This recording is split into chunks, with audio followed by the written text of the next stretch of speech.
कुठलंही बालक हे अंगणवाडीमध्ये शिकू शकलेलं नाही। त्यामुळे शासनाच्या लक्षात हा विचार आला की जी शाळा पूर्व तयारी अंगणवाडीमध्ये व्हायला पाहिजे ती शाळेत येण्याच्या आधी जर मुलांची झाली तर जास्त छान होईल।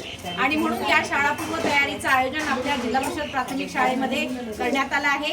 आपल्या 5ही अंगणवाडीचे प्रतिनिधी या ठिकाणी उपस्थित आहेत आणि आपल्या सर्व पालकांचं या ठिकाणी स्वागत आहे। शाळेमध्ये काय काय पद्धतीने शिक्षण होणार आहे त्या सगळ्या पद्धती या ठिकाणी मांडलेल्या आहेत। आपल्याला प्रत्येक स्टॉलला भेट द्यायची आहे। प्रत्येक स्टॉलला भेट देऊन त्या ठिकाणी काय आपल्याला सांगितलं जात आहे ते समजून घ्यायचं आहे। आणि येत्या 12 आठवड्यामध्ये आपल्या विद्यार्थ्यांची शाळेत येण्याच्या आधीची तयारी, जसं आपल्याला माहित आहे की आपल्या घरी जर एखादे पाहुणे येणार असले, आपल्याला जर 10 लोकांचा स्वयंपाक करायचा असला तर आपण काय करतो? रोजच्या सारखी तयारी करतो का? नाही, आपण आधी वेगळी तयारी करतो।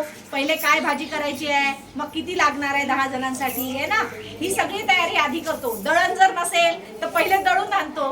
ही सगळी काय असते? पूर्व तयारी असते। मग तशीच पूर्व तयारी पहिल्या वर्गात येण्याच्या आधी आपल्या मुलांची झाली पाहिजे, यासाठी हा शाळा पूर्व तयारीचा मेळावा आहे। तुम्हाला प्रत्येक स्टॉलवर काहीतरी वेगळं साहित्य दिसेल। हे सगळं साहित्य आपल्या मुलांच्या शिकण्यासाठी कसं उपयोगी आहे, या साहित्यासोबत तुम्ही त्यांना घरच्या साहित्यातून कसे शिकवू शकणार आहात हे आजच्या या मेळाव्यातून तुम्हाला कळणार आहे। तुम्ही म्हणाल आमच्याजवळ तर हे असं साहित्य नाही, आमच्याजवळ तर अशी बाहुली नाही, तुम्ही घरी कसं काय करणार? तर ते कसं करायचं आहे ते पण या मेळाव्यामध्ये आपल्याला कळणार आहे। या 5ही अंगणवाड्या ताई ज्या आहेत या आपल्या गावातल्या आहेत आणि आपल्या सोबत असणार आहे। तेव्हा या 5ही अंगणवाडीवाल्या ताई आणि काही स्वयंसेवक आपल्याला पूर्ण 12 आठवड्यापर्यंत काही वेगवेगळे कार्ड आहेत ते देणार आहेत। त्या कार्डच्या माध्यमातून मुलांचं शिकणं कसं होणार आहे ते सांगणार आहे। यासाठी आहे आजचा हा शाळा पूर्व तयारीचा मेळावा।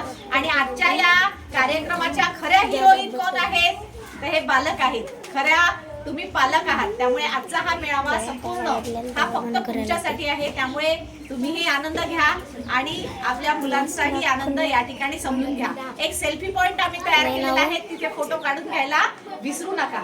प्रत्येक जण मॅडम तुम्हाला शेवटी सगळ्यात एक पुस्तक देणार आहेत, त्या ठिकाणी तुम्हाला सांगणार आहेत की काय काय करायचं आहे। तुम्हाला येताना पहिल्या स्टॉल पासून यायचं आहे जिथे नोंदणी लिहिलेलं आहे, तिथे तुमचं मुलाचं नाव, तुमचं नाव ते नोंदवायचं आहे आणि त्यानंतर एक एक टप्पा करत आपण पुढे येणार आहोत। ठीक आहे?